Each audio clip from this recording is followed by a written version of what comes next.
नमो अरिहन्ताणं नमो सिद्धाणं नमो आयर्याणं नमो उवज्झायाणं नमो लोये सवसाहुणं तीन भुवन में सार वीतराग विज्ञानता शिव स्वरूप शिवकार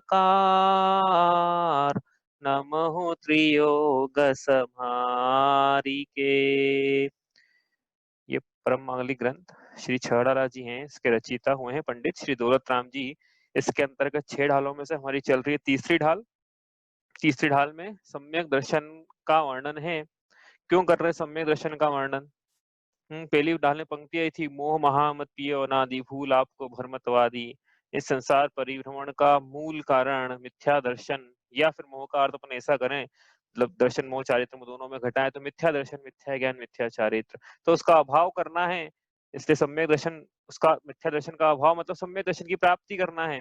इसलिए सम्यक दर्शन के स्वरूप का, उसकी प्राप्ति कैसे की जाए, उसका यहाँ पे वर्णन कर रहे हैं। पहली ढाल में और भी कहा, जो विमानवासी हूँ था सम्यक दर्शन बिन दुख पाए। तो सम्यक दर्शन के बिना तो ये जीव वैमानिक देव भी हो जाए तो भी दुख ही पाता है। इसका मतलब सम्यक दर्शन की प्राप्ति करेगा तो ही सुख पाएगा, भले ही 90 ग्रह के अंतिम पटल में अहमेंद्री क्यों ना हो जाए। दूसरी ढाल की पहली पंक्ति में भी कहा, ऐसे मिथ्या दृग ज्ञान चरण वश भ्रमत भरत दुख जन्म मरण। तो मिथ्या दर्शन, मिथ्या ज्ञान, मिथ्या चारित्र संसार परिभ्रमण का मूल कारण है। उसमें भी ज्ञान और चारित्र की विपरीतता दर्शन की विपरीतता के कारण है। इसलिए सब दर्शन की विपरीतता मतलब मिथ्या दर्शन ही संसार परिभ्रमण का मूल कारण है। ये पहली ढाल से हम पढ़ते आ रहे हैं। इसलिए सम्यक दर्शन ही जो है, मतलब मिथ्या दर्शन ही दुख का कारण है, तो सम्यक दर्शन सुख का कारण हुआ।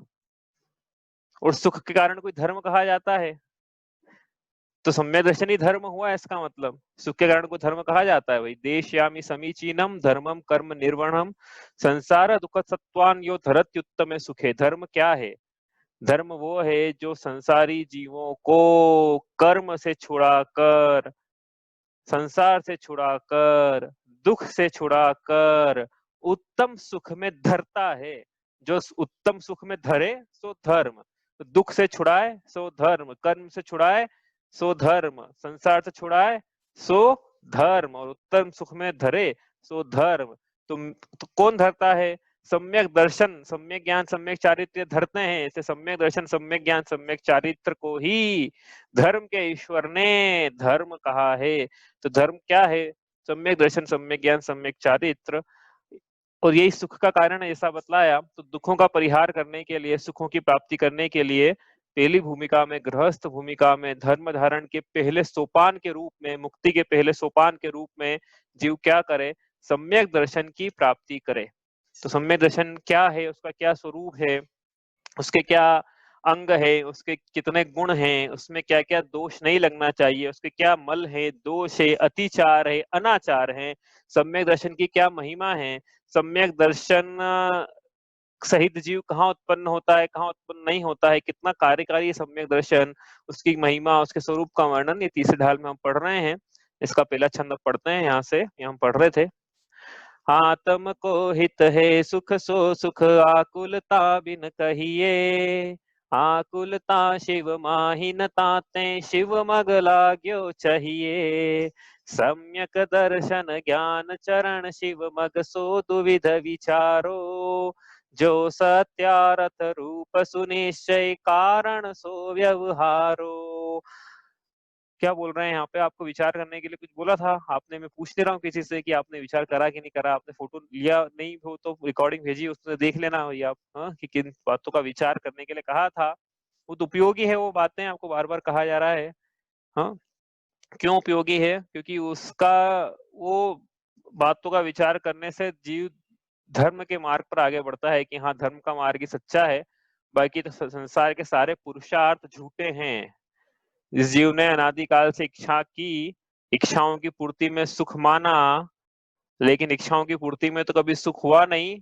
इच्छित वस्तु की प्राप्ति होने पर उसी समय दूसरी इच्छा उत्पन्न हुई, और वो नई नई इच्छाएं करके दुखी रहा। इसलिए इस जीव ने अनादि काल से इच्छाओं की पूर्ति का तो पुरुषार्थ किया, वस्तुओं के संयोग मिलाने का तो पुरुषार्थ किया, लेकिन इच्छाओं के अभाव होने का कभी पुरुषार्थ ही नहीं किया।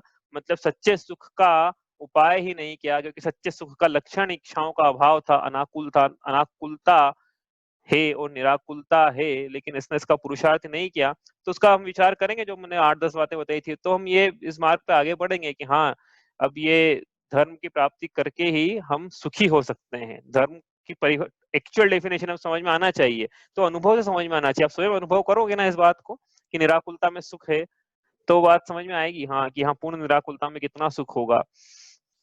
यहाँ पे क्या कह रहे हैं, देखो 4-5 बात पे हमने पढ़ी। यहाँ पे पहली बात क्या पढ़ी कि दूसरे ढाल ने बोला था कि आत्मा के हित के पंथ में लगना चाहिए। तो आत्मा का हित का क्या पंथ है? शरीर के हित के पंथ में लगने के लिए नहीं बोला, वो तो हम लगे हुए ही थे, लेकिन कभी हित हुआ नहीं। शरीर का तो हित कभी हो भी नहीं सकता, और शरीर तो हमारा है ही नहीं, उससे हमें क्या प्रयोजन। हाँ, मैं आत्मा हूँ, मुझसे प्रयोजन है ना। मैं स्व अर्थ की क्रिया करने वाला स्वार्थी हूँ। तो स्व क्या है? लेकिन स्व उसकी पहचान नहीं है जीव को। जीव को शरीर लगता है ये स्व है, हाँ, लेकिन आत्मा स्व है। तो आत्म मतलब मेरा क्या हित है? हमारा हित कल्याण है, सुख की प्राप्ति। सुख की प्राप्ति जब हमारा हित है, तो हमें सुख के लक्षण की पहचान होना चाहिए ना, कि सुख का लक्षण क्या है, तो हम उसकी प्राप्ति कर पाएंगे। भाई, जिस भी प्रोडक्ट को हम खरीदता है, तो उसके बारे में हम कुछ उसके बारे में पता करते हैं पहले से ही, क्या ये प्रोडक्ट ऐसा है, वैसा होना चाहिए। तो सुख चाहिए, तो सुख का क्या लक्षण है? तो यहाँ पे बताया सुख का लक्षण निराकुलता है। और ये निराकुलता मैंने आपको बताया, जैसा अनुभव करके देखना कि हाँ वाकई में है कि नहीं। तो निराकुलता सुख का लक्षण है। तो ये निराकुलता कहाँ मिलेगी? तो कह रहे हैं निराकुलता मोक्ष में मिलेगी। तो मोक्ष क्या है? तो मोक्ष आत्मा की शुद्ध अवस्था है, परम शुद्ध अवस्था है। तो उस मोक्ष को प्राप्त करने के लिए क्या करें कि भाई मोक्ष मार्ग पे चलना प्रारंभ कर दें। उसका नाम ही मोक्ष मार्ग है। तो उस मार्ग के अंत में मोक्ष मिलेगा, जब मार्ग पूर्ण हो जाएगा, इस अपेक्षा से उसका नाम मोक्ष मार्ग है। तो अब ये मोक्ष मार्ग कहाँ मिलेगा? अब ये प्रश्न उठा, क्या है ये मोक्ष मार्ग? तो यहाँ पे फिर हम कल समझ रहे थे कि सम्यक दर्शन, सम्यक ज्ञान, सम्यक चारित्र, इसकी एकता मोक्ष मार्ग है।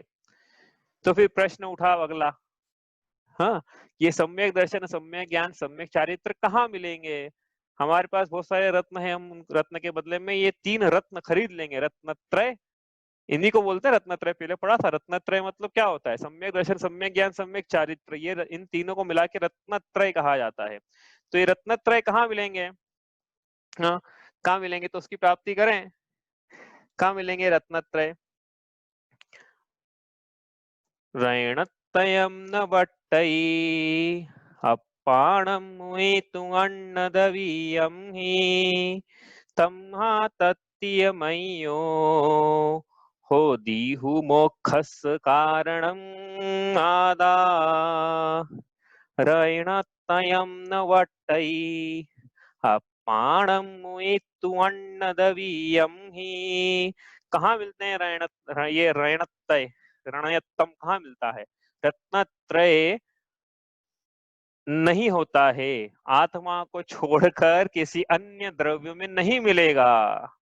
कहाँ मिलेगा? रत्नत्रय आत्मा में ही मिलेगा। इसलिए क्या करें, ऐसे अपने आत्मा में खोजें इस रत्नत्रय को, उस रत्नत्रय की प्राप्ति करें। इसलिए तो ऐसा आत्मा जिसमें रत्नत्रय प्रकट है, वही आत्मा ही उस मोक्ष का कारण है। क्योंकि ये रत्नत्रय उसी आत्मा में मिलते हैं, तो जहां जो मिलेंगे उसी को बोलेंगे कि यही कारण है। तो बाहर खोजने की जरूरत नहीं है। कहाँ मिलेंगे? आत्मा में मिलेंगे। क्यों मिलेंगे? क्योंकि दर्शन ज्ञान चारित्र हमने पढ़ा था, ये आत्मा के गुण हैं। इनकी पर्याय होती है, जिनकी पर्याय विपरीत है, तो मिथ्या दर्शन, मिथ्या ज्ञान, मिथ्या चारित्र, ऐसे मिथ्या ज्ञान चरण वश भ्रमत भरत दुख जन्म मरण। और इनकी पर्याय यदि सम्यक है, तो सदृष्टि ज्ञान वृत्तानि धर्मम धर्मेश्वरा विदु। ये सब सम्यक दर्शन, सम्यक ज्ञान, सम्यक चारित्र ही उत्तम सुख में धरते हैं। उसका मार्ग यदि पूर्ण हो जाए, तो वही उत्तम सुख है। तो ये रत्नत्रय कहाँ मिलेंगे? आत्मा में मिलेंगे। ये हमने पढ़ा था। दर्शन किसे कहते हैं, ज्ञान किसे कहते हैं, और चरण मतलब चारित्र किसे कहते हैं, आत्मा के 3 गुण हैं किसे कहते हैं, दर्शन।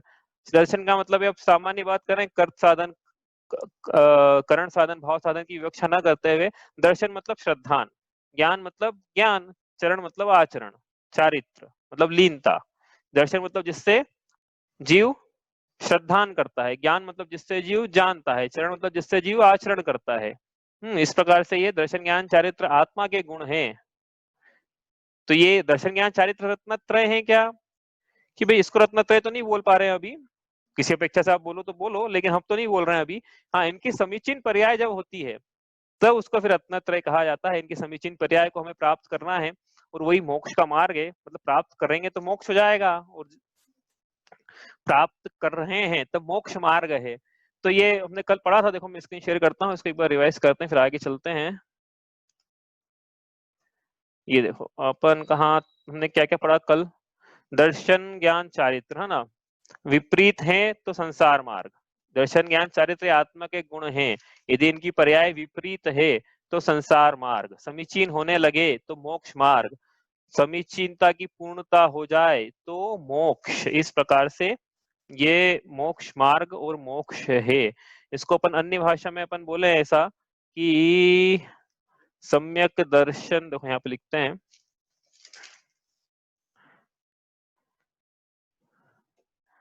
सम्यक दर्शन की उत्पत्ति, स्थिति और वृद्धि, ये क्या है, सम्यक दर्शन, सम्यक ज्ञान, सम्यक चार तीनों लगाना पड़ेगा वहां पे, रत्नत्रय लिखना चाहिए एक्चुअली यहाँ पे। आप ये सम्यक सम्यक दर्शन प्लस सम्यक ज्ञान प्लस सम्यक चारित्र, ठीक है, तीनों चीज आएगी। इन तीनों की उत्पत्ति, स्थिति और वृद्धि, ये क्या है, मोक्ष है कि मोक्ष मार्ग है कि संसार मार्ग है कि दुखों का कारण है कि क्या है, ये स्थिति वृद्धि, ये सब मिलके क्या है, इन सब की एकता, यह मोक्ष मार्ग है। जो ऊपर लिखा था उसको अलग शब्दों में लिख रहे हैं, और ये जो 3 चीज ऊपर लिखी है इसकी पूर्णता, मतलब यहाँ पे रत्नत्रय लिख दें अब तो समझ में आएगा, रत्नत्रय की पूर्णता, यही क्या है, यही मोक्ष है। ठीक है, तो मोक्ष मार्ग क्या है, रत्नत्रय की उत्पत्ति हो तो हम बोलेंगे मोक्ष मार्ग प्रारंभ हुआ है। हाँ, अब ये मैं नहीं बोल रहा हूँ कि निश्चय है कि व्यवहार है, मोक्ष लिखा है ना, मोक्ष लिखा है। अब ये नहीं कह रहा अभी हम निश्चय व्यवहार की व्याख्या नहीं कर रहा हूँ, अलग से करेंगे अपन। हाँ, लेकिन अभी तो ये बोल रहे हैं कि रत्नत्रय की उत्पत्ति होगी तो हम बोलेंगे मोक्ष मार्ग प्रारंभ हुआ, रत्नत्रय की उत्पत्ति नहीं हुई है तो कैसे बोलेंगे जीव मोक्ष मार्गी है। कोई बोलेगा बोल सकते हैं व्यवहार न्याय से, अभी जिनको व्यवहार न्याय पता है तो अभी देखते हैं बोल सकते हैं कि नहीं, अभी तो अपन ये लिखते हैं इतना ही, अभी निश्चय व्यवहार की चर्चा करेंगे अलग से। उसके पहले अपन जो रिवीजन करना है हमें वो कर लें। तो ये ऊपर का लिखा हमने अलग शब्दों में, इसको नीचे रिवाइज किया। हाँ ठीक है, रत्नत्रय की उत्पत्ति वृद्धि स्थिति, उत्पत्ति स्थिति वृद्धि ये मोक्ष मार्ग, और रत्नत्रय की पूर्णता यह मोक्ष है। ठीक है, आगे अब आप दर्शन का मतलब क्या है, ये प्रश्न उठा था यहाँ से। तो दर्शन का मतलब है श्रद्धान, ज्ञान का मतलब है ज्ञान जिसके द्वारा जानता है, मैं जानता हूँ, हाँ तो ज्ञान नाम के गुण से जानता हूँ। मैं श्रद्धान करता हूँ, हाँ तो दर्शन नाम के गुण से श्रद्धान करता हूँ। मैं लीन रहता हूँ, मैं आचरण करता हूँ, मेरी प्रवृत्ति पाई जाती है, इस प्रकार का जो भी है आचरण, वो इसलिए कि मुझमें चारित्र नाम का गुण पाया जाता है। अब इसके आगे सम्यक शब्द लगा हुआ है, सम्यक शब्द का अर्थ है समीचीन, सही, मतलब जैसा होना चाहिए वैसा, मोक्ष मार्ग में जैसा होना चाहिए वैसा, वो नहीं है ऐसा तो उसको बोलेंगे मिथ्या, मतलब संसार मार्ग में जैसा होना चाहिए वैसा हो गया, मतलब मिथ्या हो गया। हाँ, अब यहाँ से बात आई कि मोक्ष मार्ग क्या है, तो उसका उत्तर है, क्योंकि उन्होंने कहा ना सम्यक दर्शन ज्ञान चरण शिवमग, ये शिवमग, तो सम्यक दर्शन सम्यक ज्ञान सम्यक चारित्र ये मोक्ष मार्ग है। लेकिन इतना बोलने से काम नहीं चलेगा, इसको मॉडिफाई करना पड़ेगा। ये तो ऐसा लगा कि 3 मोक्ष मार्ग हो जाएंगे, सम्यक दर्शन 1, सम्यक ज्ञान 2, सम्यक चारित्र 3, ऐसा नहीं है। सम्यक दर्शन सम्यक ज्ञान सम्यक चारित्र तीनों की एकता, एकता मतलब क्या, तीनों एक साथ प्रकट हो या फिर अभेद रूप से, अभेद रत्नत्रय रूप से प्रकट हो। अभेद क्या होता है अपन देखेंगे, लेकिन तीनों प्रकट हो उन तीनों की एकता हो। एकता का मतलब ये मत समझना कि दर्शन गुण ज्ञान रूप हो जाएगा, ज्ञान रूप चारित्र रूप, तो तीनों मिलकर एक नई गुण हो जाएगा, चौथा मोक्ष रूप, ऐसा नहीं कह रहे हैं यहाँ पे। अगुरु लघुत्व नाम का गुण होता है जीव किसी भी द्रव्य में, तो एक गुण दूसरे रूप में तो नहीं होता है। हाँ, लेकिन यहाँ पे एकता का मतलब है कि एक साथ प्रकट हो, एक साथ प्रकट हो मतलब एक साथ प्रकट, तो प्रकट मतलब मोक्ष मार्ग में तीनों होना चाहिए, हम ये कह रहे हैं। प्रकट भले ही वो अलग अलग हो, लेकिन मोक्ष मार्ग तभी बोलेंगे जब वो तीनों तीनों प्रकट हो, सम्यक चारित्र भी पाया जाए। मतलब कहने का मतलब ये है, सम्यक चारित्र का क्यों बोल रहे हैं, दर्शन ज्ञान का क्यों नहीं बोल रहे हैं, कुछ लोगों को समझ में आ गया होगा कि दर्शन ज्ञान तो पहले प्रकट हो जाते हैं, चारित्र बाद में प्रकट होता है। अक्सर ऐसा देखा जाता है, कभी कभी ऐसा भी होता है कि तीनों साथ में प्रकट हो जाए, तो अलग बात है। बाकी राजमार्ग तो यही है कि दर्शन ज्ञान पहले प्रकट होते हैं, फिर चारित्र प्रकट होता है पर्याय में। हाँ, चारित्र प्रकट होता है मतलब समझ जाना, चारित्र प्रकट होने का मतलब है कि चारित्र की सम्यक पर्याय प्रकट होती है। अब चारित्र प्रकट होने का मतलब यही बोलेंगे आपकी सम्यक पर्याय की। मोक्ष मार्ग का प्रकरण है ना, अब तो गया अपना मिथ्या दर्शन का प्रकरण चला गया है, मोक्ष मार्ग का प्रकरण है, तो दर्शन प्रकट हुआ मतलब समझना कि सम्यक दर्शन प्रकट हुआ। ज्ञान पाया जा रहा है जीव के, तो मतलब समझना सम्यक ज्ञान है। अब प्रसंग वही आएगा, बार बोलेंगे नहीं सम्यक शब्द, आपको समझना कि मोक्ष मार्ग का प्रसंग है ना। ठीक है, आगे चले यहाँ से। इसमें किसी को कुछ पूछना है? हाँ, उत्पत्ति, ऋचा पूछ रही स्थिति मतलब क्या, कि स्थिति मतलब बना हुआ है। सम्यक दर्शन प्रकट होकर ऐसा नहीं कि वो चला गया, क्योंकि ऐसा भी हो सकता है कि सम्यक दर्शन जीव की उत्पत्ति हो जाए, उसके बाद वापस मिथ्या दृष्टि पलट के हो जाए। अरे सम्यक दर्शन तो छोड़ो, ऐसा भी हो सकता है कि जीव सम्यक चारित्र की प्राप्ति कर ले और वापस पलट के उसका चारित्र मिथ्या हो जाए, ऐसा भी हो सकता है। तो स्थिति होना चाहिए, बनी हुई रहना चाहिए, और वो वृद्धि को प्राप्त होते रहना चाहिए, तो मोक्ष मार्ग है। उत्पत्ति हो, स्थिति हो, वृद्धि हो, तीनों अवस्थाएं बनेगी मतलब मोक्ष मार्ग में। हाँ भाई, हमने अपने घर से श्रवण बेलगोला चलना शुरू किया, तो हमारे घर में ही है, चलना एक कदम आगे बढ़े तो उत्पत्ति हो गई मार्ग की। फिर बीच में कहीं बनी हुई है बिल्कुल, है ना, स्थिति बनी हुई है, चल रहे हैं, फिर वो मार्ग में आगे आगे बढ़ते जा रहे हैं, तो वृद्धि है, मार्ग की पूर्णता हुई, तो हम पहुंच गए हमारे डेस्टिनेशन पे, उस प्रकार से। चलो, इसमें कुछ पूछना हो तो आप पूछ लो, अपन आगे चलते हैं हम यहाँ से आज के प्रसंग पे। तो अब यहाँ क्या लिखा है कि शिव मग जो है दो प्रकार का होता नहीं है। दो प्रकार का नहीं होता है मोक्ष मार्ग। मोक्ष मार्ग तो एक ही प्रकार का है, रत्नत्रय की उत्पत्ति वृद्धि। मतलब रत्नत्रय होना चाहिए जीव के पास में, तो वो हम बोलेंगे मोक्ष मार्ग ही है। तो एक ही प्रकार का है, रत्नत्रय की एकता तो एक ही प्रकार की, लेकिन उसको दो प्रकार से जाना जाता है, या कहा जाता है, या विचारा जाता है। शब्द नए, अर्थ नए और ज्ञान नए में उनकी चर्चा तो नहीं है, लेकिन हाँ दो प्रकार से कहा जाता है। तो ये ज्ञान और वाणी में दो प्रकार से कहा गया, मतलब ज्ञान में ग्रहण किया दो प्रकार से, वाणी में कहा दो प्रकार से। तो जब ऐसा कहा होता है तो इसका मतलब है कि अब ये बात चलने वाली है यहाँ पे नयों की। अब ये नए क्या होते हैं, जो पहली बार पढ़ रहे हैं उनके लिए, और जो उन्होंने पढ़ चुके हैं, अपन पढ़ी वहां पे स्थित है कि हमको पता था भाई यहाँ प्रसंग आएगा, तो वहां पे वो एकांतवाद शब्द आया, वहीं से हमने पूरी व्याख्या ले ली थी। थोड़ा सा शॉर्ट में रिवाइज करते हैं हम, जिनको नहीं समझ में आया उस समय अभी आप पूछ लेना, है ना, निसंकोच होके। तो अब बिल्कुल शॉर्ट में करेंगे, वही थोड़ा फास्ट भी चलाएंगे गाड़ी अपनी, क्योंकि अपना हो चुका है। तो ठीक है, मैं शुरू करते हैं। तो भाई बेसिक से शुरू करेंगे, आत्मा नित्य है कि अनित्य है, यही अपना पहला फंडामेंटल यहीं से शुरू किया, हमको भी यहीं से पढ़ाया गया था। आत्मा नित्य है कि अनित्य है। आत्मा मतलब मैं नित्य हूँ, मतलब सदा एक जैसा रहता हूँ, या मेरा हर समय विनाश होता है, फिर हर समय उत्पन्न होता हूँ, फिर पुराने का विनाश हो गया, फिर नया उत्पन्न हो गया, फिर पुराने का विनाश, फिर नया उत्पन्न, इस प्रकार से सर्वथा ही अनित्य हूँ। सर्वथा ही अनित्य हूँ मतलब कहीं है ही नहीं, मेरी स्थिति नहीं बनी रहती है, ऐसा मैं हूँ। आत्मा की बात कर रहे हैं मतलब, हाँ, जिसमें ज्ञान नाम का गुण है, जिसमें स्पर्श नाम का गुण है, वो शरीर की बात नहीं कर रहे हैं।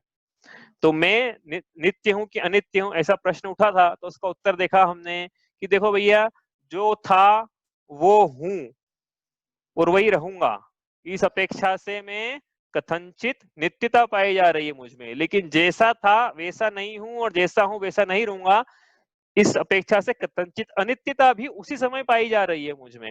इसलिए मैं एक ही समय में नित्य भी हूं और अनित्य भी हूं। इसको हम कहते हैं कि द्रव्य दृष्टि से आत्मा कथनचित नित्य है, पर्याय दृष्टि से आत्मा कथनचित अनित्य है। क्यों? क्योंकि पर्याय बदल रही है प्रति समय। कैसे बदल रही है? जैसे ज्ञान नाम का गुण पाया जाता है ना आत्मा में, तो ज्ञान नाम के गुण की पर्याय पहले कुछ और थी, एक समय पहले कुछ और थी, अभी कुछ और है, अब एक समय बाद कुछ और जानूंगा। तो ज्ञान बदल रहा है कि नहीं बदल रहा है? तो पहले वाली पर्याय का नाश हुआ, नई पर्याय की उत्पत्ति हुई। तो इसलिए कथनचित अनित्यता है, लेकिन जो आत्मा है, जो ज्ञान नाम का गुण है, उदाहरण के लिए पर्याय की बात मत करो, जो ज्ञान नाम का गुण है वो गुण तो यथावत रहा कि नहीं रहा, कि गुण भी नाश हो गया, एक गुण तो वैसा का वैसा, ये पर्याय बदल रही है। हाँ, एक गुण है और एक पर्याय है, जैसे ये वर्ण है, इसमें अभी ये सफेद नाम की पर्याय है इसकी, इसमें काली में लग जाए तो काली पर्याय हो जाएगी इसकी, तो पर्याय बदल रही है।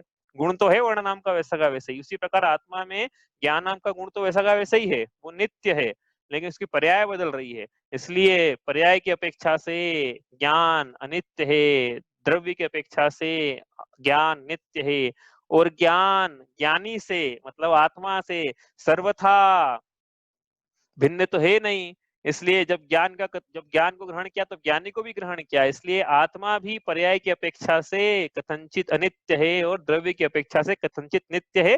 जो ज्ञान में लगाए वो सभी गुणों में लगा सकते हैं, हमने तो ज्ञान में घटाया क्योंकि आसान है ज्ञान में घटाना कोई भी बात को। ठीक है, तो जैसा था, मैं मेरी हाइट पहले कम थी अब बढ़ गई, तो किसकी, मेरी, मतलब मैं नित्य हूँ, लेकिन कम था पहले अब ज्यादा हूँ हाइट में, तो इसका मतलब अनित्यता ही पाई जा रही, बदल रहा हूँ मैं, प्रति समय बदलता हूँ मैं, वो तो मैंने इससे ज्ञान का उदाहरण दिया, प्रति समय ज्ञान बदलता है ना, इसलिए प्रति समय में बदल रहा हूँ, प्रति समय नवीन नवीन पर्याय की उत्पत्ति और पुरानी पर्याय का नाश हो रहा है, लेकिन इसके बीच में आत्मा ध्रुव्य रहा, यही उत्पाद व्यय ध्रुव्य लक्षण लक्षण से युक्त हूं मैं। तो इस प्रकार नित्यता और अनित्य दोनों पाई जा रही है। इस प्रकार से दो प्रतिपक्षी धर्मों का एक ही समय में एक ही वस्तु में पाया जाना, इसको अनेकांत कहते हैं। क्या है अनेकांत? किसी वस्तु में वस्तुत्व को निपजाने वाले प्रतिपक्षी धर्मों का एक ही समय में एक साथ उसी द्रव्य में पाया जाना अनेकांत है।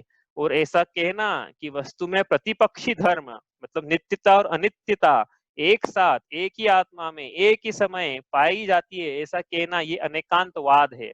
अनेकांत और अनेकांतवाद क्या है? अनेक प्लस अंत, अनेक है धर्म जिसमें प्रतिपक्षी लगाना वो जरूरी है, लेकिन इसमें हाँ अनेक प्रतिपक्षी धर्म पाए जा रहे हैं। हाँ, तो आत्मा जिस समय नित्य उस समय अनित्य भी है, जिस समय सत्य उस समय असत्य भी है, जिस समय अस्ति उस समय नास्ति भी है। इस प्रकार से जब एक है उस समय अनेक भी है। इस प्रकार से बहुत सारे प्रतिपक्षी धर्मों के जोड़े हैं जो पाए जाते हैं उसी समय में, इसलिए सिर्फ आत्मा ही नहीं प्रत्येक द्रव्य इस प्रकार से अनेकांतात्मक है, प्रतिपक्षी धर्मों की युगपत सत्ता पाई जाती है। ठीक है, इतना क्लियर है अनेकांत अनेकांतवाद। ठीक है, अब यहां से आगे चले। अनेकांत वस्तु तो अनेकांतमयी है। अब हम कहें कि कोई हमसे पूछे आत्मा कैसा है, तो हम कभी बोलेंगे कि आत्मा नित्य, कभी बोलेंगे आत्मा नित्य, तो सामने वाले को सुनने को बड़ा कंफ्यूजन हो जाएगा। हुआ था ना उनको जिनका पैसेज आया था ब्रह्मसूत्र भाष्य से कि कभी सत बोलते हैं, कभी असत बोलते हैं, कभी बोलते हैं पता ही नहीं हमको क्या है, तो फिर ये बड़ा कंफ्यूजन हो जाता है सुनने वाले को। तो फिर इसलिए अनेकांतवाद को सापेक्षता से कथन करने की पद्धति को स्यादवाद कहते हैं। हम कैसे, हमने कहा कि आत्मा नित्य है और उसी समय बोल दिया आत्मा नित्य है, तो क्या कहना क्या चाह रहे हो, है नित्य क्या अनित्य है? तो फिर साथ में लगाएंगे स्यात शब्द। स्यात मतलब किसी अपेक्षा से, किसी अपेक्षा से आत्मा नित्य है, किसी अपेक्षा से आत्मा नित्य है, कथनचित आत्मा नित्य है, कथनचित आत्मा नित्य है द्रव्य दृष्टि से, द्रव्य की अपेक्षा से। मतलब कोई पूछेगा अपेक्षा क्या है वो बताओ, तो हम बोलेंगे हमारी अपेक्षा यह है कि द्रव्य की अपेक्षा से आत्मा नित्य है, पर्याय की अपेक्षा से आत्मा अनित्य है। इस प्रकार कथनचित या किसी अपेक्षा से यानी कि स्यात् शब्द का उपयोग करके अनेकांतात्मक वस्तु को बतलाने की कथन पद्धति का नाम है स्यादवाद। शायदवाद नहीं है, स्वादवाद नहीं है। हाँ, लोग स्वादवाद बोलते हैं, स्वादवाद नहीं ना, स्यादवाद, संशयवाद भी नहीं है। ठीक है, तो ये हुआ स्यादवाद। अब प्रमाण, अभी प्रमाण क्यों पढ़ रहे हो, नए पढ़ना है ना, उस समय भी यही बोला था प्रमाण, निक्षेप नहीं पढ़ेंगे आज, आज यही नहीं हमारा, निक्षेप पढ़ेंगे छठी ढाल में अब सीधे। प्रमाण, प्रमाण किसे कहते हैं? अब जिसके द्वारा पदार्थों का यथार्थ अधिगम होता है उसे प्रमाण कहते हैं। जिसके द्वारा पदार्थों का यथार्थ अधिगम, हम सबने पढ़ा था, परिभाषा लिख नहीं रहा हूं मैं, इसलिए एग्जाम में भी पूछ ली है, पढ़ा भी दी है, लिख भी दी थी हमने यहाँ पे व्हाइट बोर्ड पे हमारे।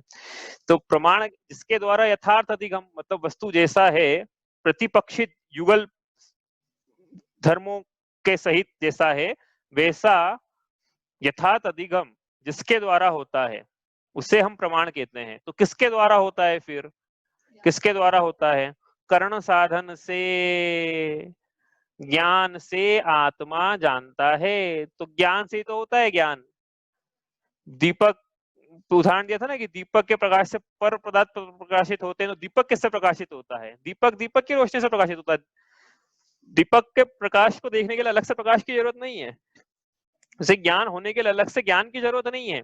ज्ञान स्वपर प्रकाशी है, ज्ञान पर को भी जानता है, ज्ञान उसमें जो ज्ञेय है उसको भी जानता है, मतलब उसी को जानता है एक्चुअल में। तो क्या कह रहे हैं यहाँ पे कि ज्ञान से यथार्थ ज्ञान होता है। तो प्रमाण की परिभाषा थी जिससे अधिगम होता है, जिससे यथार्थ लगा लेना आप, हाँ, हर जगह नहीं भी बोले हम तो समझ जाना आपकी यथार्थ की बात चल रही सब। अब तो क्या विपरीतता की तो बात ही खत्म हो गई सब। अब तो हमेशा यथार्थ की बात ही चलेगी पूरी चारों ढाल में, ठीक है? तो यथार्थ लगा लेना, यथार्थ यथार्थ। हाँ, तो जिसके द्वारा यथार्थ अधिगम होता है, किसके द्वारा यथार्थ अधिगम होता है? तो ज्ञान से ही होता है, लेकिन यथार्थ लगाया ना, इसलिए ज्ञान के आगे सम्यक लगाना पड़ेगा। सम्यक ज्ञान, सम्यक ज्ञान से यथार्थ अधिगम होता है, इसलिए सम्यक ज्ञान ही प्रमाण है, तत् प्रमाणे। वह सम्यक ज्ञान ही प्रमाण है, जिससे अधिगम होता है उसको प्रमाण कहते हैं। हमारी परिभाषा है जिससे अधिगम होता है पदार्थों का यथार्थ। तो किससे होता है? तो कोई लोग बोलते हैं अच्छा ये बोलने की जरूरत क्या पड़ी, मैंने उस समय बताया था कि भाई ज्ञान से ज्ञान होता है, उसमें आपको अलग से ऐसा सूत्र क्यों बिगड़ा? सूत्र मतलब क्या? सूत्र जी में कोई पूछे प्रश्न कि तत्प्रमाणे बोल के 357 सूत्र बना दिए, एक कम 356 हो जाते हैं ना, तत्प्रमाणे हटा देते हैं। हमको तो पता है ज्ञान से ज्ञान होता है, लिखने क्या जरूरत है तत्प्रमाणे? हाँ, तो आचार्य बोलते हैं भैया आपको पता है, आप तो, लेकिन कुछ परंपराएं ऐसी भी है जो ज्ञान होने के लिए कुछ अलग से साधन मानती है। इंद्रियों की सन्निकर्षता से होता है, या मतलब पदार्थों की सन्निकर्षता से होता है, या इंद्रियों से होता है, इस प्रकार से उनका निषेध करने के लिए, निराकरण करने के लिए, या ज्ञान का कोई समवाय संबंध है, कोई फेविकोल, इस पर निराकरण करने के लिए वहां लिखा है कि ज्ञान से ज्ञान होता है। हाँ, लेकिन हम बोलेंगे तो ऑब्वियस सी बात है ना, लेकिन इतनी ऑब्वियस नहीं, हम हमारे लिए ऑब्वियस है। जो अन्य मतावलंबी है तो उनका निराकरण किया, न्याय, न्याय के शब्द सब ये प्रमाण वगैरह। तो ये प्रमाण हुआ। मतलब प्रमाण में क्या है कि वस्तु जैसी है वैसा उसका ज्ञान हो रहा है, तो वस्तु प्रतिपक्ष धर्मों वाली है। दोनों देशों का, सर्वदेश का ज्ञान हो रहा है उसमें, दोनों देश का ज्ञान हो रहा है वस्तु का। हाँ, ऐसा नहीं कि प्रमाण में ये है कि भाई ये वस्तु एकांतात्मक ही है, ऐसा नहीं है प्रमाण। प्रमाण में जैसा वस्तु है उसका यथार्थ ज्ञान, तो वस्तु में प्रतिपक्ष धर्म पाए जाते हैं, उस वैसा उसका ज्ञान, वस्तु का वैसा ज्ञान, ठीक है? ये हुआ प्रमाण। लेकिन अब क्या है कि इस प्रकार सर्वदेश जो यथार्थ ज्ञान है प्रमाण का, इसको ज्ञान और वाणी में ग्रहण करने के लिए प्रमाण से जानी हुई वस्तु का, जिसके द्वारा ज्ञान में एक देश का ही ग्रहण होता है, उसको हम नय कहते हैं। नय क्या है? नय क्या है? क्या हुआ? नय क्या, नय किसे कहते हैं? वक्ता या ज्ञाता का ऐसा अभिप्राय जिसके द्वारा प्रमाण से प्रकाशित वस्तु के प्रतिपक्षी धर्मों में से किसी एक धर्म का प्रधानता से ग्रहण करके दूसरे धर्म को निषेध न करके गौण कर देना। ऐसे ज्ञान को, ऐसे अभिप्राय को, अभिप्राय का मतलब पे ज्ञान है, ऐसे अभिप्राय को यहाँ हम नय कहते हैं। तो इसका क्या मतलब हुआ? इतनी बड़ी परिभाषा है, इसका मतलब क्या है कि वो जो अपेक्षा थी ना, द्रव्य अपेक्षा से ऐसा है, तो हम कह रहे हैं कि वो जो अपेक्षा थी, द्रव्य अपेक्षा, हाँ, उस अपेक्षा का नाम यहाँ पे नय है। वक्ता का अभिप्राय है, और आपने बोला कौन सा अभिप्राय है, तो हम बोल रहे हैं ऐसा द्रव्य वाला अभिप्राय है। द्रव्यार्थिक नय से बोल रहे हैं, उसको बोलना नहीं चाहते द्रव्यार्थिक नय, तो फिर समझाना पड़ेगा, लेकिन एक ऐसा अभिप्राय है, तो उस अभिप्राय का नाम यहाँ पे नय है। हाँ, एक देश ज्ञान कर रहे हैं वस्तु का, उसका कुछ नाम दे रहे हैं, उस नाम का, उस अपेक्षा का नाम भी नय है। मतलब नय का भी नाम होता है ना, फिर बहुत सारे नय हैं। मतलब जिस अलग अलग अपेक्षाएं हैं तो अलग अलग नय हैं, तो नयों के अलग अलग नाम हैं। लेकिन वो जब अपेक्षा से कथन करने की अपेक्षा से ज्ञान और वाणी में ग्रहण किया ना, उस अपेक्षा का नाम नय है। एक अपेक्षा से करेंगे कथन, और जिस अपेक्षा से कथन करा है उसमें दूसरी जो अपेक्षा थी उसको गौण कर देंगे। जैसे द्रव्य की अपेक्षा से कथन करा तो पर्याय की अपेक्षा जो है उसको गौण कर देंगे। गौण कर देंगे मतलब वो अविवक्षित रहेगी, उसकी विवक्षा नहीं करेंगे। तो हम ये बोल देंगे आत्मा, आप कैसे, आपने पूछा आत्मा के साथ, हम बोलेंगे ना आत्मा नित्य है। तो अभी तो आपने बोला कि नित्य भी अनित्य भी है, हाँ, तो हमने बोला अब आपको समझना है कि द्रव्य दृष्टि से बोला, इसका मतलब हमने बार बार थोड़ी बोलेंगे हमेशा कि द्रव्य दृष्टि से आत्मा नित्य है। फिर थोड़ी देर बाद एक ही, फिर 4-5 लाइन बाद आगे बोल देंगे आत्मा नित्य है। तो कोई ये बोलेगा अभी 4-5 लाइन पहले तो बोला था आत्मा नित्य है, अब बोल रहा हूँ आत्मा नित्य है, तो भैया वहां आपको नया आपको लगाना है अब कि वहां द्रव्य दृष्टि से बोला था, अब पर्याय दृष्टि से बोल रहे हैं। थोड़ी देर बाद बोलेंगे आत्मा वक्तव्य है, तो वो भी सप्तभंगी वचनशैली, उसकी तो यहाँ चर्चा नहीं करेंगे अपन, लेकिन आत्मा वैसा भी है किसी कथनचित किसी अपेक्षा से। तो इस प्रकार से नय क्या है, वस्तु के एक देश ज्ञान को ग्रहण करता है लेकिन दूसरे पक्ष को निषेधता नहीं है। तो ऐसे ज्ञान को, ऐसे अभिप्राय को, ज्ञाता या वक्ता के ऐसे अभिप्राय को जिसमें वस्तु का एक देश, एक ही धर्म विवक्षित होता है, दूसरा धर्म अविवक्षित होता है, निषेध नहीं करते हैं उसका, अविवक्षित होता है, ऐसे अभिप्राय को, ऐसी अपेक्षा को, ऐसे ज्ञान को हम नय कहते हैं। ठीक है, कुछ पूछना है? शॉर्ट में रिवीजन था। निक्षेप मत पूछना कि निक्षेप किसे कहते हैं, वो अपना विषय नहीं है, वो छठी ढाल में पढ़ेंगे सीधा निक्षेप, वहीं का विषय आएगा, वहां भी विषय क्या है, वो तो शब्द आया है बस। ठीक है, आगे चलें, यहाँ से क्लियर हो गया मतलब यहाँ से। तो अब नए हैं, तो नए के फिर यहाँ पे देखो नए के कितने भेद प्रभेद अपन ने थोड़ी चर्चा करी थी, ज्यादा विस्तार से तो अपन ने भी नहीं की थी, हमने तो बस ये बताया कि नए के 1, 2, 3, 7, 47, संख्यात, असंख्यात, अनंत, इस प्रकार से अलग अलग अपेक्षा से अलग अलग भेद है। लेकिन हमको जो जो दो मुख्य नयों की बात करनी है, अध्यात्म ग्रंथों के मुख्य नयों की बात करनी है, वो नए हैं निश्चय नए और व्यवहार नए। तो ये क्या करते हैं निश्चय नए और व्यवहार नए? तो इसको क्या मैंने आपको पहले ही बताया था, क्या उदाहरण से समझेंगे ना, एग्जाम्पल से, तो समझना बहुत आसान रहेगा। उदाहरण ही लिखवाया था उस समय भी आपसे बोला था कि उदाहरण आप लिख लो। तो निश्चय नए क्या करता है, व्यवहार नए क्या करता है? ये वस्तु का एक देश कथन करेंगे, हाँ, मतलब वस्तु का कुछ अलग अलग अपेक्षाओं से कुछ ऐसा कथन करेंगे, हाँ। तो क्या करेगा, कहाँ से शुरू करें अपन, व्यवहार नए से शुरू करें ऐसे। तो व्यवहार नए क्या करेगा, अपन चलो आज अलग ढंग से करते हैं। निश्चय और व्यवहार में, निश्चय नए और व्यवहार नए में भेद क्यों पढ़ रहे हैं सब, निश्चय नए और व्यवहार नए, चर्चा कहाँ से आ गई? उन्होंने बोला ना शिवमक्ष द्विध विचारो, तो एक निश्चय से मोक्ष मार्ग और व्यवहार से मोक्ष मार्ग है, तो निश्चय नए और व्यवहार नए समझना पड़ेंगे, इसलिए पढ़ रहे हैं। ठीक है, वो पहले भी इसलिए पढ़े थे, और इसमें यही नहीं आएगा ये विषय। ये देखो अभी बताओ मैं आपको, ये चल रही ना पंक्तियां, ये 6 ढाला की जो आगे की 4 ढाल आएगी ना, उनकी भूमिका चल रही है यहाँ पे, इस छंद में और अगले छंद में। अभी सम्यक दर्शन का वर्णन तो शुरू ही नहीं हुआ है, मतलब पूरी तरीके से शुरू नहीं हुआ है, मतलब ढाल ये तो अगली 4 ढालों की प्रस्तावना चल रही है कि देखो अगली 4 ढाल में क्या क्या बात आने वाली है। तो मोक्ष मार्ग की पूरी मोक्ष मार्ग की प्ररूपना है ना, मोक्ष मार्ग का वर्णन है चौथी ढाल छठी ढाल तक, तो उसकी बात आएगी। तो यहाँ पे इन्होंने लिखा ना कि निश्चय व्यवहार, यही बात जब 6 ढाला का कंक्लूजन आएगा छठी ढाल में, तो वापस से लिखेंगे मुख्योपचार दुभे गयो बड़ भागी रत्न त्रय धरे, अरु धरेंगे ते शिव लहे तीन सुजस जल जगमल अरे। मुख्योपचार मतलब निश्चय व्यवहार से जो जीव रत्नत्रय को धारण करते हैं, वही मोक्ष को प्राप्त किया है, कर रहे हैं और करेंगे। इसलिए हे जीव, इमि जानी आलस हानि साहस ठानी, यह सिख आदरो, जब लो न रोग ग्रह जरा ग्रहे, तब लो झटित निज हित करो। वापस पंक्ति आ गई वही, आत्महित की प्रेरणा, आत्महित शुरू किया था, कंक्लूजन में वापस से ये बोला कि इसलिए हे जीव, आलस को छोड़कर, प्रमाद को छोड़कर, ऐसे सम्यक दर्शन ज्ञान चारित्र को धारण कर, आत्महित को कर, ऐसे निज निज हित करो, ऐसी प्रेरणा वापस दी है। तो ये मतलब प्रस्तावना और एंड, उसके पीछे मोक्ष मार्ग का, उसके बीच में मोक्ष मार्ग का पूरा प्ररूपण चलेगा, ऐसा मोक्ष मार्ग का वर्णन चलेगा इनके बीच में। तो यही बात वहां पे भी है। तो दोनों तरफ बात आएगी, वहां पे भी नयों की चर्चा वापस लेंगे कि नए क्या है, हालांकि वो तो लेते ही चले जाएंगे अपन हर जगह, लेकिन वहां पे भी शब्द यहाँ आया, लेकिन मुख्योपचार भूले नहीं है पंडित जी, मतलब ऐसा नहीं कि शुरू में तो बोल दिया उन्होंने जो सत्यारत रूप सुनिश्चय कारण से व्यवहार, और फिर भूल ही गए, एंड में वापस उन्होंने रीइटरेट करा उस चीज को कि मुख्योपचार तू भेद, ये जो मुख्य उपचार से 2 भेद बताए मैंने पिछले 4 ढालों में, रत्नत्रय के मार्ग के, इनका जो इस प्रकार से अवलंबन लेते हैं वो मोक्ष जाते हैं। तो इसलिए इम्पोर्टेंट है, कोई समझे, कोई ये बोले कि भाई, तो किसी को जिनको कठिन लग रहा है उनके लिए बोल रहा हूँ मैं, कोई ये बोले कि देखो शेर की पर्याय में भगवान महावीर स्वामी को सम्यक दर्शन की प्राप्ति हुई, तो उसको कौन सा पता था कि उपचरित असद्भुत व्यवहार नहीं क्या होता है, कौन बताने वाला था उनको? भगवान महावीर को शेर की पर्याय में सम्यक दर्शन हुआ था ना, तो उपचरित असद्भुत व्यवहार नए अनुपचरित, असद्भुत, व्यवहार नए, ऐसे कठिन कठिन शब्द सिखाए होंगे पहले चारण रीतिधारी मुनि राजों ने। हाँ, वहां कैसे हो गया, जब उनको हो सकता तो हमको भी हो सकता है। हमको बिना नए जाने भी हो सकता है ना, कहने का मतलब ये हमको नए नहीं पढ़ना, हमको तो सीधे आप बताओ काम की बात बिना नए के, ऐसा कोई पूछ सकता है।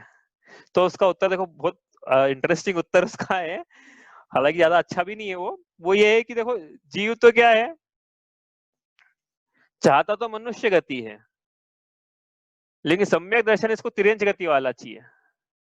तो भाई जब तिर्यंच गति वाला सम्यक दर्शन चाहिए, जैसा कि सम्मूढ़ को होता है, हाथी को हो गया, शेर को हो गया, तो भाई तिर्यंच गति में ही होगा, फिर उसके लिए फिर मनुष्य गति में से निकलना पड़ेगा, तिर्यंच बनना पड़ेगा।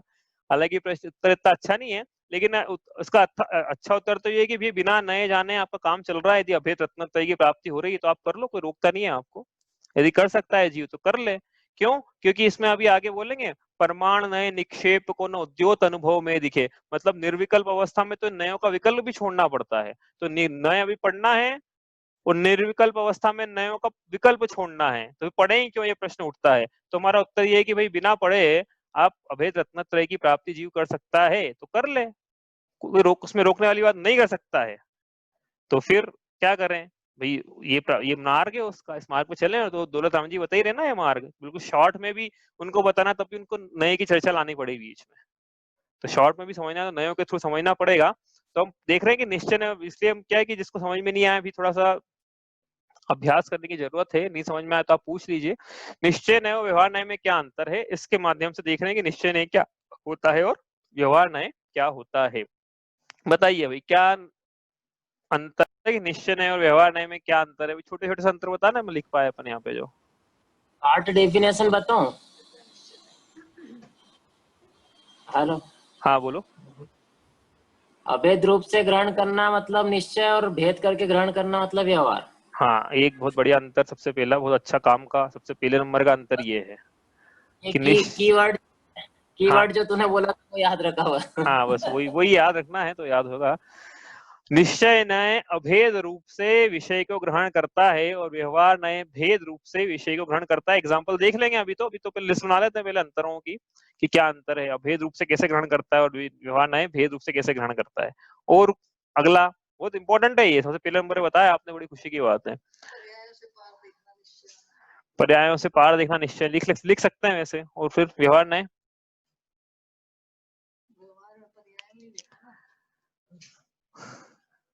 बताओ आप, चलो और आप बताओ दूसरा अंतर।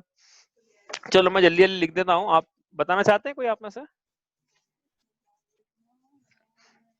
निश्चय नय जो है, ये देखो संयोग, व्यवहार नय जो है ये संयोगी कथन करता है।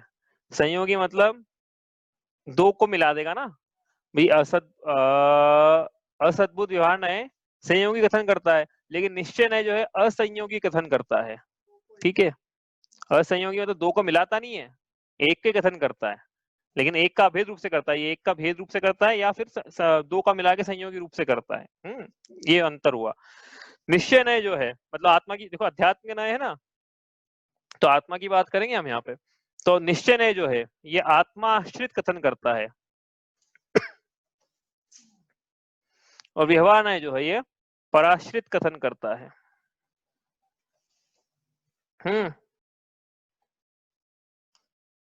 निश्चय नय उन्होंने लिखा है पंडित जी ने, सत्यार्थ कथन करता है, तो क्या ये असत्यार्थ करता है फिर व्यवहार नय?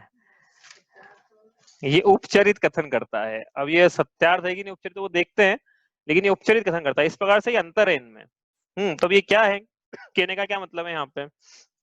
तो हमने भेद किए थे, भेद लिखने की जरूरत तो मेरे को लगता नहीं है, आपको लगे तो बता देना, हमने भेद किए थे इसके, व्यवहार नय के 4 भेद, निश्चय नय के 4 भेद। हाँ, पहले नंबर का उपचरित असद्भुत व्यवहार नय। व्यवहार का कथन है, इसलिए 4 में से एक काम करेगा। नय है, वस्तु का एक देश ज्ञान करेगा। ठीक है, असद्भुत है मतलब आत्मा में सत मतलब द्रव्य, भूत मतलब नहीं है, असद्भुत है मतलब, तो आत्मा में जिसका सद्भूत नहीं है, आत्मा में जिसका अस्तित्व नहीं है, उसका कथन करेगा, असद्भुत का कथन करेगा। तो ये असद्भुत हुआ। और उपचार से उसको आत्मा में मिला देगा। जिसका आत्मा में अस्तित्व नहीं है, उपचार से उसको आत्मा में मिला देगा। समझ में आ रही बात? मतलब दो को मिला के एक बोलने वाला है, इसका मतलब ये है कि दो को मिला के एक कर देगा ये। तो उपचरित असद्भुत व्यवहार नए से शरीर से भिन्न पर पदार्थों का कर्ता भोक्ता स्वामी जीव को कहा जाता है। जैसे उदाहरण के लिए आप उदाहरण लिख लो भाई, तो आपको याद रहेगा। शरीर से भिन्न पर पदार्थों का कर्ता भोक्ता स्वामी जीव को कहा, मतलब जैसे जीव का घर है, जीव की कार है, जीव का पुत्र है, जीव की स्त्री है, ये सारे वचन कहे गए हैं। क्या जीव के हैं यथार्थ में? नहीं, उपचार से कह रहे हैं, इसलिए उपचरित है। क्या ये आत्मा के आश्रित है? नहीं, ये पर के आश्रित है, इसलिए पराश्रित कथन है। क्या यह असंयोगी कथन है? नहीं, आत्मा से पर का संयोग करके कहा गया है, इससे संयोगी कथन है। और इसमें भेद नहीं लगेगा, भेद ऊपर वालों में लगेगा। ठीक है, या तो ऐसा करेगा या ऐसा करेगा। ठीक है, तो तीन प्रकार की चीजें लगी इसमें, संयोगी भी, पराश्रित भी, उपचरित भी है। समझ में आ रहा? उपचरित असद्भुत, असद्भुत है इसलिए पराश्रित है। व्यवहार नए क्योंकि संयोगी कर रहा है कथन, और एक देश ज्ञान, इसलिए उपचरित असद्भुत व्यवहार नए का कथन है कि मेरे जीव का घर है। ठीक है, आगे चले, यहाँ से थोड़ा जल्दी रीजन करेंगे भैया, तो आपको ऐसा लगेगा कि क्या चल रहा है ये। समझ में नहीं आया तो पूछ लेना। कुछ लोगों को समस्याएं थी इसमें भाई, कुछ लोगों को पेपर में भी कर नहीं पाए, कुछ लोग गलत भी हो गए, कुछ लोगों के 6-7 भी गलत हो गए, कुछ लोगों के, तो कुछ लोगों ने पूरे सही भी किए हैं। आगे चले यहाँ से दूसरे नंबर का। अब दूसरा नंबर क्या करता है कि जो पहले जो जिनसे संश्लेष संबंध को प्राप्त नहीं था आत्मा के साथ, उनका कथन किया था। इसने क्या करा कि जो आत्मा से संश्लेष संबंध को प्राप्त है उसी का करेगा, और जो असंश्लेष संबंध को प्राप्त है उसका निषेध कर देगा। ये न है। तो आत्मा से संश्लेष संबंध को, मतलब एक तरह से एक क्षेत्रावगाहक संबंध को जो प्राप्त हैं वो शरीर हैं और द्रव्य कर्म। अब कर्म क्या होते हैं समझेंगे भैया हम वापस से, हाँ तो कंफ्यूज मत हो, कर्म क्या होते हैं। पुद्गल है, पुद्गल के परमाणु हैं, वापस समझेंगे हम ये। लेकिन यह ऐसा कथन करेगा कि जीव का शरीर है, जीव का अंतराय कर्म है, जीव ज्ञानावरण कर्म का भोक्ता है, जीव कार्मण शरीर का स्वामी है, जीव मूर्तिक है। जीव अमूर्तिक है कि मूर्तिक है? चेतन को है उपयोग रूप बिन मूरत चिन्ह मूरत अनूप। जीव तो यथार्थ में सत्यार्थ में अमूर्तिक है, लेकिन ये बोलेगा, कौन बोलेगा? अनुपचरित असद्भुत व्यवहार नहीं, ऐसा बोलेगा कि जीव मूर्तिक है। तो जीव को मूर्तिक बोलना क्यों? क्योंकि कार्बन शरीर से संबंध विस्थापित करके बोल रहा है। कार्बन शरीर और जीव मिलकर एक ही होगा ऐसा बोल रहा है, मतलब पर को स्व में मिला रहा है, ऐसा कथन करता है ये। दो को मिला देता है एक में, व्यवहार नहीं, मतलब यहाँ अभी जब असद्भुत की बात करेंगे तो दो को एक में मिला देगा ये। समझ में आ रहा है? आगे चले यहाँ से। नहीं समझ में आए तो पूछ लेना। तीसरा क्या है? उपचरित सद्भुत व्यवहार नए। नाम ही सब नए होंगे, याद कर लेना। अब सद्भुत लिखा है यहाँ पे, मतलब भाई इसका मतलब ये है कि आत्मा में सत्ता है। अब पहले तो असद्भुत थे, आत्मा में सत्ता ही नहीं थी उनकी। कार्बन शरीर की आत्मा में सत्ता नहीं है, पर का संयोग है वो। कार का तो ऑब्वियसली बात है, शरीर से संयोग नहीं तो फिर आत्मा से संयोग होने वाली बात ही क्या। लेकिन अब जब उपचरित सद्भुत की बात करेंगे तो आत्मा में सत्ता, और क्षयों की बात करेंगे ऊपर, तो आत्मा में सत्ता है सबकी, तो सद्भुत है। लेकिन व्यवहार का कथन है, इसलिए भेद दृष्टि डाल रहे हैं हम। पहले संयोगी डाली थी, अब भेद दृष्टि डाल रहे हैं इस वाले में। किस वाले में? उपचरित सद्भुत व्यवहार, उपचरित असद्भुत व्यवहार, सॉरी, उपचरित सद्भुत व्यवहार नए में भेद दृष्टि से कथन कर रहे हैं। उपचरित सद्भुत व्यवहार 3 नंबर का कैसे कर रहे हैं कि पहले समझ में आ रहा है ना भाई? हाँ, कैसे कर रहे हैं? अल्प विकसित या विकारी पर्यायों को जीव का कहना। तो अल्प विकसित पर्याय और जीव विकारी पर्याय को भेद रूप से जीव का कहना, कि जीव में मति ज्ञान है, जीव में राग है। तो मति ज्ञान क्या है? ये ज्ञान की अल्प विकसित पर्याय है। राग क्या है? यह विकारी पर्याय है चारित्र गुण की। इनको भेद रूप से जीव का कहा जा रहा है तो जीव का, इसलिए सद्भुत, लेकिन भेद रूप से कह रहे हैं इसलिए व्यवहार नए। और जीव वास्तव में ऐसा नहीं है, इसलिए उपचार से। जीव तो क्या पूर्ण विकसित पर्याय रूप है ज्ञान की। लेकिन इसलिए उपचार। समझ में आ रही ना बात? अब चौथे नंबर पे चले हम, अनुपचरित सद्भुत व्यवहार नए। तो इसने क्या करा, उपचार का निषेध कर दिया कि भैया तुम क्या ये इनकी बात कर रहे हो, मैं तो जीव में तो केवल ज्ञान है, जीव में क्षयिक ज्ञान है, या फिर गुणों की बात करोगे, जीव में ज्ञान है। या तो गुण की बात करो, गुण से भेद रूप देखो, या पूर्ण विकसित पर्याय से भेद रूप देखो। तो ये जो कथन है ये सब अनुपचरित सद्भुत व्यवहार नहीं के कथन है। समझ में आ रही ना बात? ये रिवीजन कर रहे हैं अपन। ये तो भाई मेरे को लगता है आसान, मुझे लगता है आसान है, आई डोंट नो आपको क्यों कंफ्यूजन हो रहा है, बाकी बड़ा समझना आसान है इसको। अब आगे चले वो निश्चय नय पे। तो निश्चय नय क्या करेगा कि सद्भुत तो है, लेकिन अब ये भेद अभेद दृष्टि देखेगा, असंयोगी अभेद, इसी दृष्टि से देखेगा। तो जीव की अशुद्ध पर्यायों से जीव को अभेद रूप देखेगा। जीव रागी है, इस प्रकार से जो उसकी विकारी पर्याय थी जीव की, उससे जीव को अभेद रूप देखा गया। कौन से नए से? कौन से नए से ऐसा बोला जाता है कि मैं रागी हूं? अशुद्ध निश्चय नय से। ठीक है, निश्चय का कथन है इसलिए अभेद, अशुद्ध इसलिए कि विकारी पर्याय। ठीक है, आगे चले यहां से। अब जीव की अल्प विकसित पर्यायों से जीव को अभेद देखा। तो अल्प विकसित पर्याय कौन सी हो गई अब, जिसमें जो थोड़ी शुद्ध हो गई, अल्प विकसित शुद्ध पर्याय जो थोड़ी शुद्धता की ओर है। जैसे उदाहरण के लिए छायोपशमिक सम्यक दर्शन, जीव छायोग सम्यक दृष्टि है, इस प्रकार से एक दे शुद्ध पर्याय छायोपशमिक। पूर्ण शुद्ध तो छायिक रहेगी, छायोपशमिक भाव की बात करना है यहाँ पे। लेकिन जब भी एक दे शुद्ध की बात करेंगे तो छायोपशमिक की, मैंने बताया था उस समय। जब अशुद्ध की बात करेंगे तो औदैहिक भाव। अब ये भाव क्या होता है इनको पता है उनके लिए, जिनको नहीं पता है वो उनका आगे समझेंगे हम। अब ये औपाधिक भाव जो है, मतलब औदैहिक भाव जो है, औदैहिक भावों की बात करेंगे 5 नंबर में अशुद्ध निश्चय है।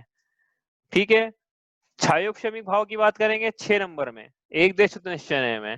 क्षयिक भाव की बात करेंगे साक्षात शुद्ध निश्चय में। इस प्रकार से तो अभी बात कर रहे हैं एक देश शुद्ध निश्चय की, तो छायोपशमिक भाव की बात चलेगी। तो मैं जीव छायोपशमिक सम्यक दृष्टि है, तो छायोपशमिक सम्यक दर्शन जो कि अल्प विकसित शुद्ध पर्याय थी, उससे जीव को अभेद देखा। यह एक देश शुद्ध निश्चय का कथन है। जीव क्षयिक सम्यक दृष्टि है, ये क्षयिक सम्यक दृष्टि जो है ये पूर्ण विकसित पर्याय है दर्शन नाम के गुण की, इससे जीव को अभेद देखा। तो जीव क्षयिक सम्यक दृष्टि है, यह साक्षात शुद्ध निश्चय का कथन है।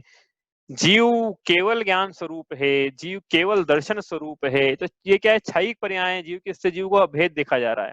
ठीक है, अब इसके बाद क्या परम शुद्ध निश्चय है कि भई अब पर्याय की बात मत करो, जीव त्रिकालिक शुद्ध है, मैं भगवान हूं, बद्धा भगवान छो।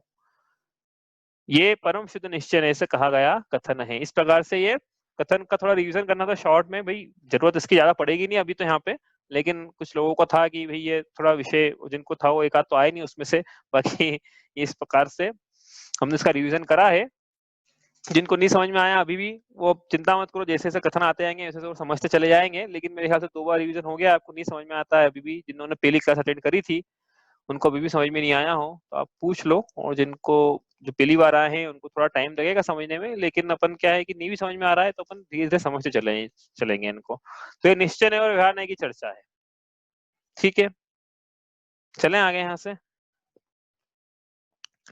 किसी की आवाज नहीं आ रही, मतलब समझ में आ गया सबको। तो एक बार वो जो हमने एग्जाम्पल किया था, जो कि एग्जाम में पूछा था कि रामचंद्र जी ने तिल मात्र भी परिग्रह नहीं रखा, तो वो फर्स्ट में से आएगा, मतलब नहीं रखा गया मतलब। हाँ, तो वो नहीं रखने के कर्ता हुए, जैसे वस्त्र रखने का कर्ता है जीव, तो वस्त्र नहीं रखने का कर्ता भी तो है ना, आभूषण नहीं रखने का कर्ता भी है। अच्छा, मतलब निग्रह भी उसी में होगा। हाँ, निगेशन हो गया ना, तो वो भी उसी में नहीं रखने के कर्ता हुए।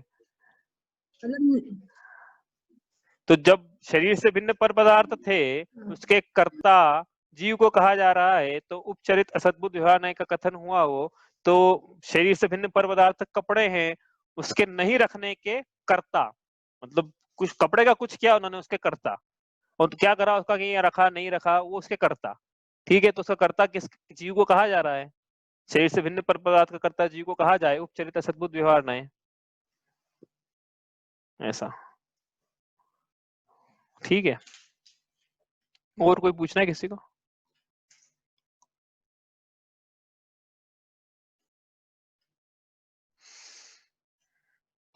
चलिए, तो अब आगे चले यहाँ से। तो ये तो हुई बात किसके, निश्चय की और व्यवहार की। लेकिन यहाँ प्रसंग किस चीज का है, मोक्ष मार्ग का। तो मोक्ष मार्ग दो प्रकार का है, निश्चय मोक्ष मार्ग और व्यवहार मोक्ष मार्ग। तो ये निश्चय मोक्ष मार्ग क्या होता है, व्यवहार मोक्ष मार्ग क्या होता है? अब ये तो हमने वस्तुओं के लिए लगाए थे, अब ये मार्ग में लगाना है इसको। तो मार्ग देख लिया अपन ने ऊपर, क्या है मार्ग, क्या है, मोक्ष का सम्यक दर्शन, सम्यक ज्ञान, सम्यक चारित्र की उत्पत्ति स्थिति वृद्धि, यह मोक्ष का मार्ग है। तो इस प्रकार से जब जीव होता है तो जीव को ही मोक्ष मार्गी कहा जाता है। तो इसकी जीव की पर्याय मतलब ये दर्शन ज्ञान चारित्र गुण की, उसी को मोक्ष मार्ग कहा जा रहा है यहाँ पे। तो ये दो प्रकार का जानना है। दो प्रकार का कैसे जाने हम, तो यहाँ पे निश्चय मोक्ष मार्ग, ऊपर निश्चय वाला लिखा था ना, नीचे नीचे निश्चय मोक्ष मार्ग, और यहाँ लिखा व्यवहार मोक्ष मार्ग। अब निश्चय मोक्ष मार्ग मतलब और व्यवहार मोक्ष मार्ग मतलब, अब क्या है कि इसके लिए परिभाषा लगेगी अपने को सम्यक दर्शन की, सम्यक ज्ञान की, सम्यक चारित्र की। उसी प्रकार से निश्चय में भी लगेगी, व्यवहार में भी लगेगी, और ये ही तो पूरी 6 डाला का विषय है, आने वाली 4 ढालों का यही तो विषय है। तो उसको हम यहाँ पे अपन लिखेंगे तो ऐसे कुछ बातें आएंगी जो कि अपन आगे लेंगे। तो अभी आप ऐसा मत समझना कि, लेकिन यहाँ पे क्या आप दो प्रकार से जानना है, और बताएंगे ना पंडित जी की दो प्रकार के, आप सुनो भाई एक एक प्रकार का, वो बोलेंगे अभी थोड़ी देर बाद कि देखो ये निश्चय मार्ग बताया मैंने, अब व्यवहार मोक्ष मार्ग सुनिए, फिर वो खुद ही बताने वाले हैं। तो वहाँ पे सारे बहुत सारी चीजें वहाँ पे आएगी जो समझेंगे हम लोग, लेकिन अभी सिर्फ सब थोड़ा शॉर्ट में समझने के लिए कि क्या होता है निश्चय मोक्ष मार्ग। तो निश्चय मोक्ष मार्ग क्या है, निश्चय सम्यक दर्शन, निश्चय सम्यक ज्ञान, निश्चय सम्यक चारित्र की प्राप्ति। मतलब अब निश्चय सम्यक दर्शन मतलब क्या, निश्चय सम्यक दर्शन मतलब क्या है, जो सत्यार्थ रूप है, यहाँ पे बात करेंगे सत्यार्थ की, ऊपर लिखा ना सत्यार्थ, और जो उपचरित है, जो सत्यार्थ का कारण है। इसका क्या मतलब है कि निश्चय, पहले अपन परिभाषा देख लें, निश्चय सम्यक दर्शन मतलब क्या होता है, आएगी परिभाषा इसमें आगे, शॉर्ट में देखते हैं। देखो लिख ही लेते हैं यहाँ पे, निश्चय मोक्ष मार्ग मतलब आत्मा में रुचि, आत्मा का ज्ञान, आत्मा में लीनता।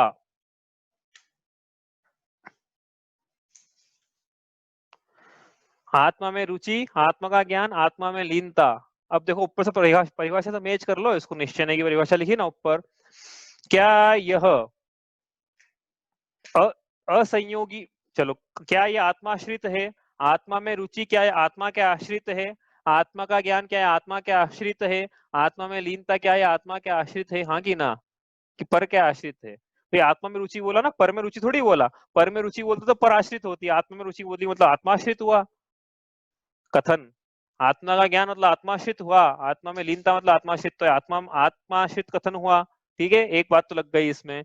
क्या ये असंयोगी है, क्या ये दो को मिलाकर एक कर रहा है कि भाई आत्मा की पर में रुचि, आत्मा का पर का ज्ञान, या पर में लीनता हो तो पर पदार्थ चाहिए, संयोग चाहिए मुझे पर पदार्थों का, क्या ऐसा कथन कर रहा है ये?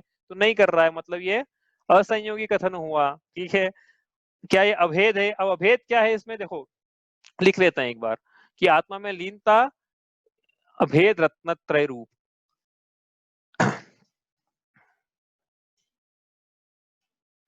इसका क्या मतलब अभेद रत्नत्रय रूप, वो समझेंगे छठी ढाल। देखो ये अभेद रत्नत्रय का प्रसंग कहाँ आएगा, 6 डाला में बताऊं मैं आपको, ये 6 डाला में जब मुनिराजों की चर्या का वर्णन हो जाएगा ना, उसका स्वरूपाचरण का जब वर्णन आएगा तब उसमें आएगा अभेद रत्नत्रय का वर्णन।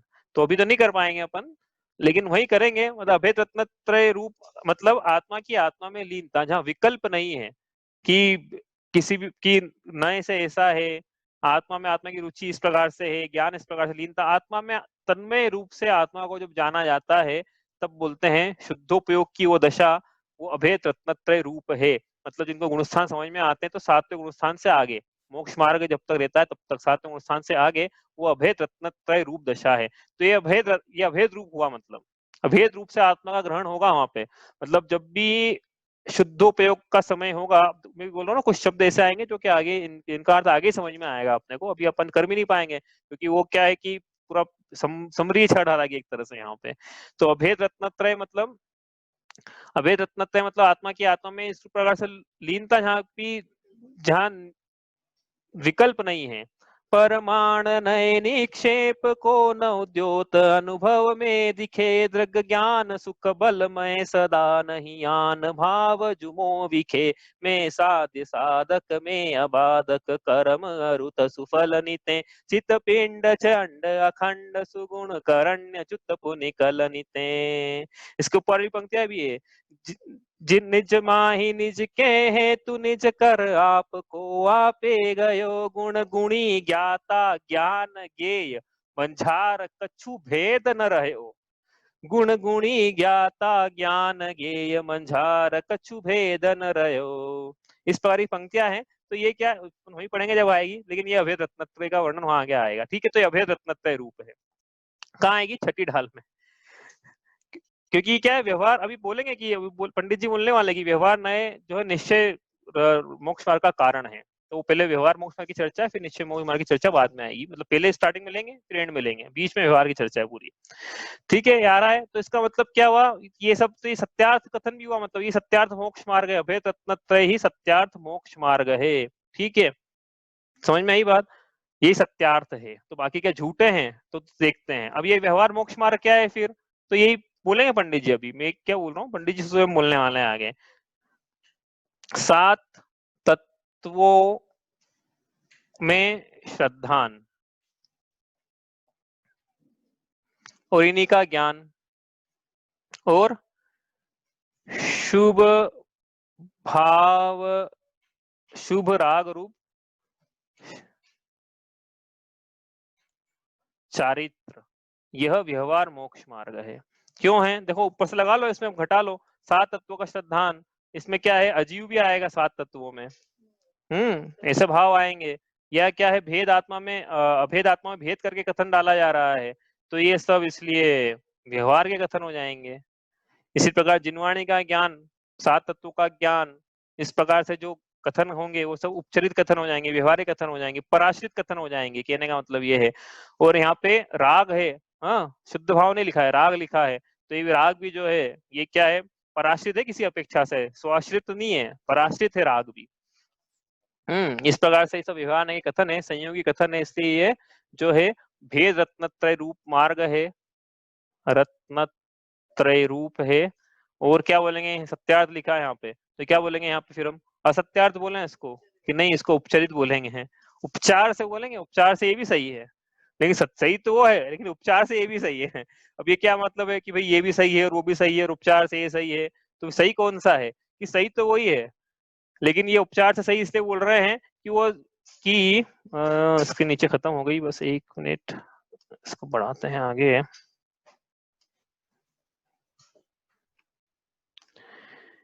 हाँ, तो ये उपचार से इसको सही इसलिए बोल रहे हैं कि जब इसकी प्राप्ति होती है तो ही इसकी प्राप्ति होती है। मतलब ये जब साधन बनता है तब ये साध्य होता है।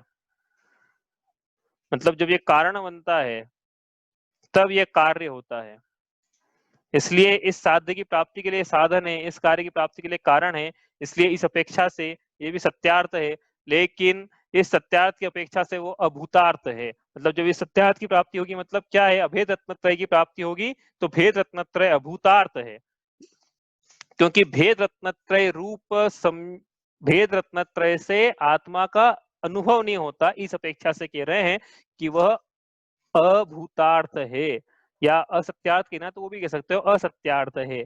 लेकिन इसकी प्राप्ति कराने के लिए तो सत्यार्थ ही है। मतलब कारण के लिए, मतलब कार्य के लिए तो सत्यार्थ है, लेकिन कार्य जब होगा उस रूप तो फिर वो उसका भी निषेध करना पड़ेगा। मतलब जैसे ऊपर चलते जाएंगे नयों में, तो एक नए दूसरे नए का निषेध करते चले जाएगा। व्यवहार निश्चय नए जो है व्यवहार का निषेध कर देगा। वो परम शुद्ध निश्चय नए की विषय वस्तु रह जाएगी, और फिर निर्विकल्प अवस्था में परम शुद्ध निश्चय नए का भी निषेध हो जाएगा। कहने का मतलब ये है, समझ में आई बात? कि एक मतलब 8 नए से ऊपर चलते चले जाएंगे, एक नए दूसरे नए को निषेध करते चले जाएगा। वो बोलेगा कि यह तो झूठा है, तो पर को, जैसे उदाहरण के लिए मेरी कार है, तो मेरा शरीर वाला बोलेगा अबे क्या क्या बात कर रहा है, मेरी कार है, शरीर से प्रत्यक्ष भिन्न दिख रही है, शरीर ही मेरा है। तो शरीर फिर क्या जो सद्भूत है वो बोलेंगे कैसी बात कर रहे हो, तुम तो यही रह जाओगे, जब आत्मा जाएगा तो राग मैं जाऊंगा, तो मैं हूँ जीव का। फिर वो बोलेगा कैसी बात कर रहा है तू, राग की बात कर रहा है, गुण जाएंगे साथ में भेद रूप से, देखिए गुण जाएगा, ये गुण जाएगा, तो गुण ही है, ठीक है। इस प्रकार से फिर ये तो भेद रूप कथन हुए। फिर वो अशुद्ध निश्चय नहीं क्या बोलेगा कि भैया तुम भेद करके कथन निकल रहे हो, लेकिन आत्मा तो कोई भेद रूप थोड़ी है, आत्मा भेद रूप से है, इसलिए मैं रागी हूँ, मैं ही जाऊंगा साथ में, मतलब मैं जीव का हूँ हमेशा के लिए। लेकिन फिर आएगा क्या, एक शुद्ध निश्चय है, वो राग का भी निषेध कर देगा कि क्या राग कहाँ कब से आत्मा का हो गया, ये तो विकारी अवस्था है, कोई स्वाभाविक अवस्था थोड़ी है जीव की, इसलिए छायोक्षमिक अवस्था उस अशुद्ध निश्चय का निषेध कर देगी। तो अशुद्ध निश्चय नीचे सत्यार्थ हो जाएगा, उसके नीचे वाले साले अभूतार्थ हो जाएंगे। फिर क्या है, शुद्ध साक्षात शुद्ध निश्चय है कि जीव कोई एक देश शुद्ध अवस्था रूप है, जीव तो पूर्ण शुद्ध अवस्था रूप है, इसलिए वो एक देश शुद्ध निश्चय का भी निषेध कर देगा। कौन, साक्षात शुद्ध निश्चय है। परम शुद्ध निश्चय बोलेगा कि भैया तुम पर्याय की बात मत करो, मैं तो पर्यायों से पार हूँ, मैं तो त्रैकालिक शुद्ध हूँ। तो परम शुद्ध निश्चय सातों नयों का निषेध कर देगा। और परम शुद्ध निश्चय का को निषेध करने वाला नहीं है, इसलिए परम शुद्ध निश्चय नयाधिराज है, लेकिन नयातीत पक्षातिक्रांत अवस्था में इस परम शुद्ध निश्चय नय के विकल्प का तो निषेध हो जाता है, लेकिन परम शुद्ध निश्चय नय की विषय वस्तु वह त्रिकालिक शुद्ध भगवान आत्मा वह ज्ञान का विषय बनती है, और इस प्रकार आत्मा की अनुभूति ही अभेद रत्नत्रय है।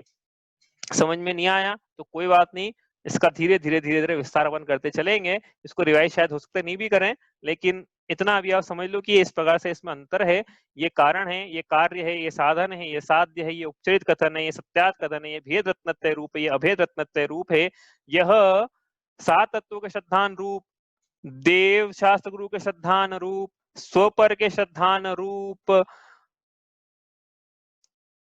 मिथ्यात्व प्रकृति के वर्तमान काल में उदय में आने वाली सर्वघाती प्रकृतियों के उदयाभावी क्षय, वर्तमान में उदय में आने वाली देशघाती प्रकृति के उदय, और भविष्य में आने वाली सर्वघाती मिथ्यात्व प्रकृति के उपशम रूप है। यह ऐसा है, लेकिन ये आत्मा में आत्मा की रुचि रूप, ज्ञान रूप, लीनता रूप, स्वाश्रित है, सत्यार्थ है, साध्य है, इसी की प्राप्ति करना है। इसकी प्राप्ति करने के लिए कारण बनता है।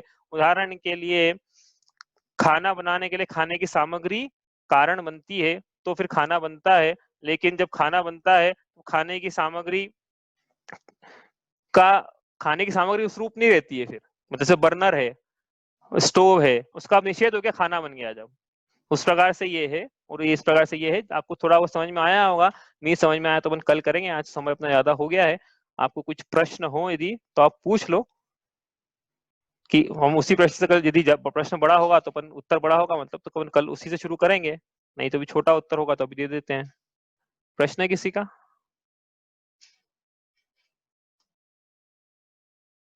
ये देखो अपन ये पढ़ा है, कोई प्रश्न है किसी का भाई?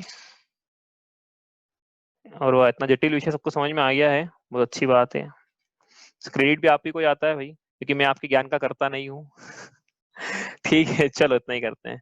स्याद्वादने षट द्रव्य गुण पर्याय और प्रमाण का, जड़ कर्म चेतन कर्म का, कर्म के अवसान का, कह कर स्वरूप यथार्थ जग का, जो किया उपकार उसके लिए जिनवाणी माँ को वंदना शत बार है, वंदना शत बार है।